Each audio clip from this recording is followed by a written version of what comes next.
আসসালামু আলাইকুম everyone, welcome to my mini blog. Racing কবুতর এবং স্প্যানিশ পটারগুলোকে আমি নতুন বাসস্থান দিয়ে দিয়েছি আলহামদুলিল্লাহ। দাপটিতে দেওয়ার 2-3 দিনের মধ্যে সবগুলো কবুতর ডিম পেড়ে দিয়েছে। এখন ডিম পেড়ে সবগুলা ডিমে বসে আছে। কাঁচাটা সেট করার একটা লং ভিডিও দেওয়া আছে, যদি আপনাদের ইচ্ছা হয় আপনারা আমার চ্যানেলে গিয়ে লং ভিডিওটা দেখতে পারেন। আর আমি সাজেস্ট করব যারা কবুতর পালন করেন তাদেরকে আপনারা যাতে 6 মাস পর পর ক্রিমি কোর্স এবং মাল্টিভিটামিন আর ক্যালসিয়াম কোর্সগুলো করান।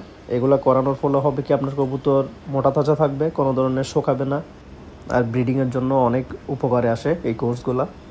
মাশাআল্লাহ, আমি কোর্স করানোর 3 থেকে 4 দিনের মধ্যে, মানে কোর্স কমপ্লিট করার 3-4 দিনের মধ্যে পেয়ার করেছি। 3 দিনের মধ্যে সবগুলো কবুতর এখন ডিম নিয়ে বসে আছে। অবিশ্বাস্য হলেও এটা সত্যি। আলহামদুলিল্লাহ, আল্লাহ তাআলা চেয়েছেন বিদায় হয়েছে। ইনশাল্লাহ আল্লাহ তাআলা চাইলে এখন এগুলো থেকে সুন্দর এবং সুস্থ এবং ফুটফুটে কিছু সুন্দর সুন্দর বেবি পাবো ইনশাল্লাহ। আপনারাও দোয়া করবেন। আর অবশ্যই চ্যানেলে দেখানো হবে কেমন বাচ্চা আসছে বা ডিম ফুটে বাচ্চা বের হইতে পারছি কিনা। ওভারঅল সব কিছু দেখানো হবে। আপনারা অবশ্যই এইসব দেখতে হলে আমার চ্যানেল এবং পেজের সাথে থাকতে হবে। আচ্ছা, এই পর্যন্ত। ইনশাল্লাহ দেখা হবে লং ভিডিও নিয়ে। আসসালামু আলাইকুম।